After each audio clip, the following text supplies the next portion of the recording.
Yo, what's up? It's your boy Russell, the one that speaks to you in English, Spanish, and French. I thank y'all for praying for me. Some people have been praying for me, so I'm not gonna make this video too long. But I just want to talk about my career, what I do. I'm a professional interpreter. I've been living in Mexico for 5 years. I have my residency over here in Mexico. I was working for a company for 6 whole years before. And in the beginning, this interpreter company was paying me pretty good, some pretty good rates. Just to let you know, when you work as a freelance interpreter over the phone remotely, you only get paid for the time that you talk. You're not getting paid for the time that you just sitting around waiting on a call. So in the beginning, I'm not going to mention the company name, but in the beginning, this company paid me pretty good, pretty decent. I was getting paid 40 cents a minute, so the average had to be $24 an hour. At the time in 2019, I mean, that was good for me. That was great for me. And they would pay me bonuses on top of that 40 cents a minute. And sometimes I'd be making like 30 some dollars an hour, and that was very consistent at that time. But with these interpreter companies, at any moment, you could just stop receiving a lot of calls and it can just drop, go up and down like that. But I'm gonna just give you a structure on the way it kind of works. I came across a blog on the internet at one point, and I was able to see the breakdown on how it worked. It's always gonna work in a way so they can make the most money off you, exploiting you. Okay, so I'm just gonna give you a situation that I had. Well, the previous job I did lose. I got terminated from it, and it was because they say it was just too many complaints during those whole 6 years. But 6 years, imagine I made them a lot of money in 6 years. I mean, like I just can't imagine that this being a valid excuse to terminate somebody when I've been there 6 years. So 6 years, if I'm there that long, obviously I did a lot of good things. But I always feel like it's about the money, but they just don't want to say nothing. I'm not gonna mention the name of the company. All right. So I just want to give you a structure on like an example on how this actually works. Like it's always going to work in favor of them making the most money off of you, which me is in this case, or any interpreter. So I speak Spanish fluently, originally from Memphis, Tennessee, born and raised. Been living in Mexico for 5 years, and I also speak French. I ain't gonna never lose this accent. People recognize my southern accent, but anyway, just to give you a breakdown on how it works. Normally, how I work as an interpreter is that people that work about a minute, normally, when you calculate that minute per hour, normally they're going to be making more per hour. This is just how normally that works. So let me just give you an example. So just say I have made 40 cents a minute before from the previous company I used to work with, which averages out to be $24 an hour. All right, now that's good. But I'm only going to get paid for my talk time if I'm on a call.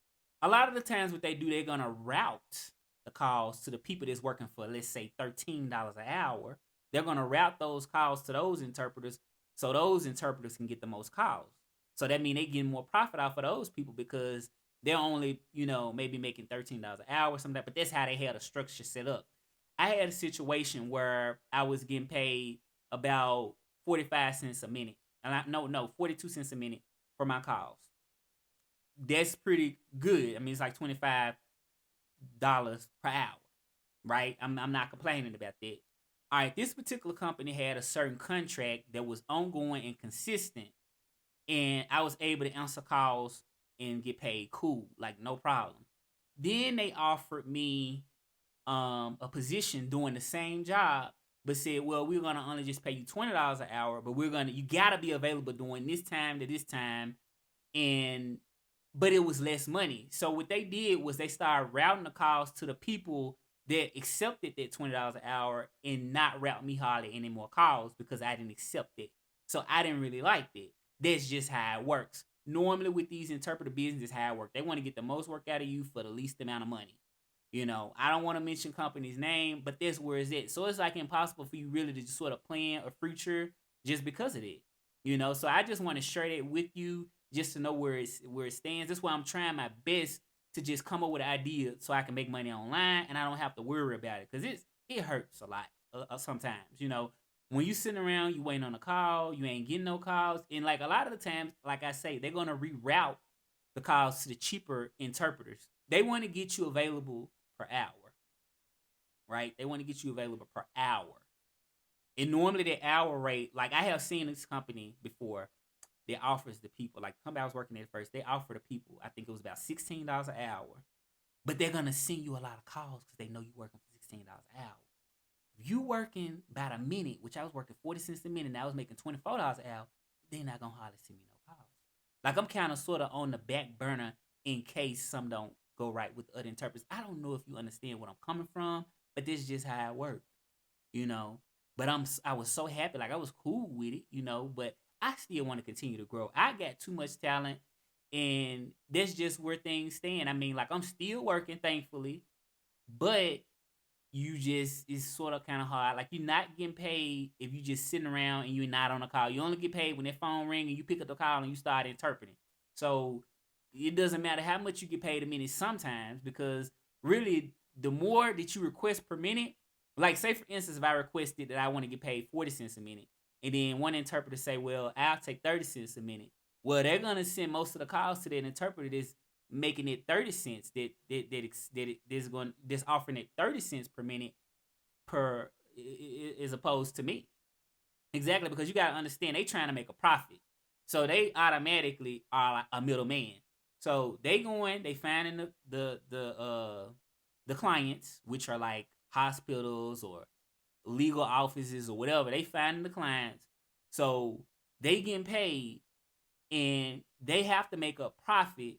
So they want to pay the interpreters as less as they can pay them, so they can profit more. And it's just how that works. So, like I say, just to recap on this.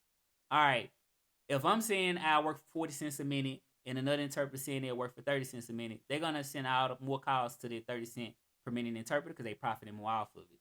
They have a structure where they have the minute interpreters, the per minute, and the interpreters that work per hour, and the interpreters work per hour normally just work like a set shift and they work like maybe for a lower amount per hour. When you add up the per minute rates compared to the hour rates, the interpreters per hour getting paid less, but they're gonna redirect all those calls to those interpreters charging less.